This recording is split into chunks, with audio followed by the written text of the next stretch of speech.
Hello everyone, it's Raquel again, and welcome to my first video in a very long time, with the small exception of the one where I basically just announced that I was coming back.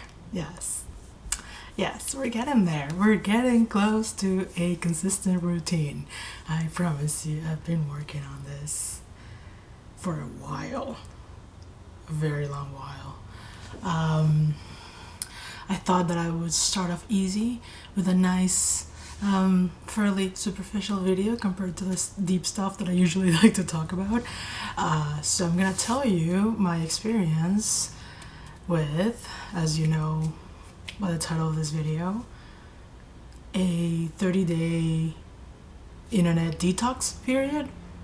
It was not intentional, first of all, and I mean, it was kind of intentional, but not fully intentional. Like, I didn't say, I'm gonna detox from my internet. It was more of, yeah, I have a Netflix problem, like, most definitely. And I'm moving to a new apartment, and paying for internet, like, you know, decent internet is expensive. Like, decent enough to be able to watch Netflix all day long on a Saturday, and getting very little socializing time.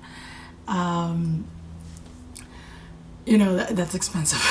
And compared to how I would like to keep my expenses for the first period of having moved into a new place and having to pay rent by myself for the first time in many years, and that's a whole other conversation.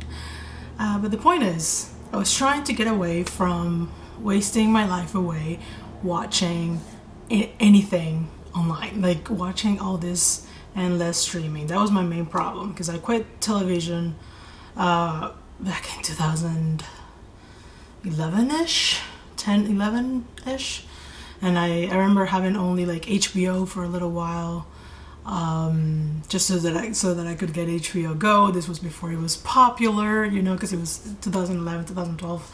And now I guess you can just steal it off somebody. Like, you know, like, it's not as big of a deal as it used to be. But anyway, back to the main story. I was not taking this as a challenge per se, and I was not expecting many benefits, but I am pleasantly surprised at how much I like not having internet. So I shall tell you all about it. The first thing that I noticed was the first week is brutal. Like, it's pretty fucking brutal.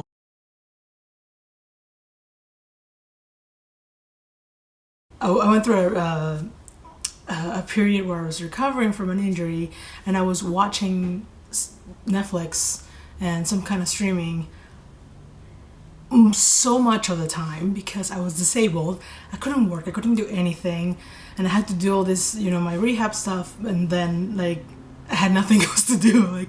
Like I would spend like 3 hours a day on rehab, and that's all I could do, and then the rest of the day was like, okay, what do I do now? Socializing was so hard. So that helps me forgive myself a little bit for having gotten into that kind of, I would say it's been an addiction. And that first week, I had to really remember that there was a reason why I got so deep into it, and why I had a reason to be struggling so much the first week. It felt like sometimes like I didn't know what I was gonna do with myself. I would get home from work and I would be like, okay, fuck. After the first week or so, I kind of chilled out, and I really got into it. I really got into, you know, getting home, having dinner, like spending dinner without the distraction, and really be present with it and enjoying it. Or like, if I'm having dinner with someone else, I'm really kind of there, instead of having something else to watch or thinking about what I'm gonna watch when I get home. Oh, that sounds terrible to say, but I was guilty of that.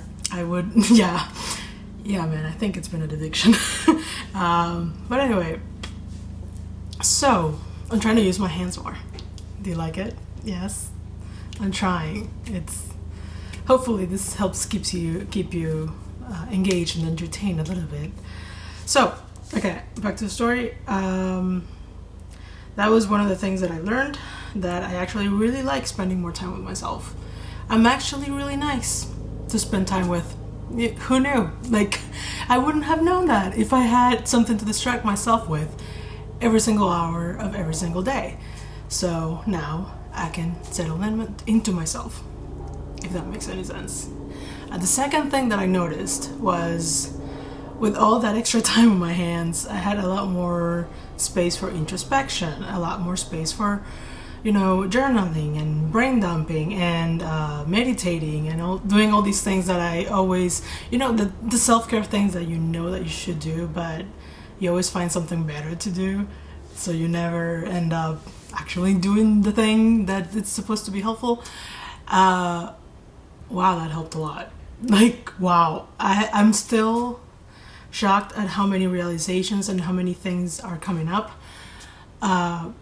Even though I am working a full-time job that doesn't allow for a lot of space for that. So during my recovery period, when I was working part-time, the whole time that I was making videos, season 1, I guess, let's call that season 1, and this is like season 2. That whole time I was working part-time, so I had plenty of space for all of this mental, spiritual, emotional stuff. But since getting a full-time job in a very intellectual field, there's very little for that, and I've been kind of grinding myself into the routine, which is not necessary. It's a great place to work and it's flexible hours and everything. So I know that the option of not grinding myself down is there, but I was still doing it. And I think I've learned that part of the reason is because my spare time was being so spent on something other than connecting with myself. So it's always been like putting energy out. And it seems like when you're watching something online that you would be recuperating, right? Like or at least to me, it would, like, my mind likes to think that, oh, I'm gonna rest now, so I'm gonna watch something. But that's not actual rest. You still have to pay attention to something that is expending of energy. So even if it's very minimal, even if it's something really dumb that you don't have to think about, like, even if you're just watching Friends or something, you still have to process what's going on. So, lots of realizations have come forth as a result of that. I am overhauling many aspects of my life. That includes relationships, and I'm surprised at how ruthless I have become in that area, because I'm not willing to spend time in relationships that are not healthy for the both of us. So, but that comes from that's another subject. So yeah, lots of realizations. And also, the third thing that has been the main benefit out of all of this is, with all of this extra space, I now have time to spend on planning and doing the things that I actually want to do with my life. So even though that experiment has ended, like, eventually I did get so right now I have infinite data, so I don't have full-on internet, but I'm also not, like, completely disconnected. I don't have to go to a cafe if I want to text somebody or send a voice note, or, like, I'm still in touch with the people that I care about. I'm using the benefits of the internet for connection, like actual connection, and for, the things that matter. Maybe some videos are very low quality. So this video is gonna have to be uploaded at a Starbucks or something. Now I can spend the extra time and the extra energy doing the workouts that I've wanted to do since recovering, and having the workout routine or movement routine, exercise routine, whatever word doesn't trigger me at the moment.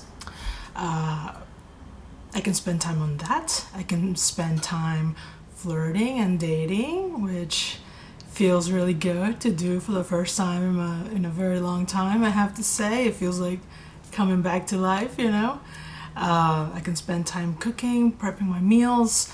You know, planning little dates with, even if it's just with myself or with somebody else, like my life, you guys, is just, it's coming back, and it feels really, really, really fucking good. And yeah, have you tried to do an internet detox? And how did it go? What did you learn? I am interested to hear. If anybody's watching, because I know it's been so long that there's a good chance that nobody's going to be watching this. But that's okay. I'm okay with that. I am totally fine with that. Yeah. Thank you so much for watching. I'll see you next time. Expect more relaxed videos from me. I know I used to do the whole how to do this and how to do that. Changing the approach a little bit. I'm gonna do more, here's how I did it, here's what I've learned, here's what I'm learning. There you go. Please like, share, and subscribe, and etc. And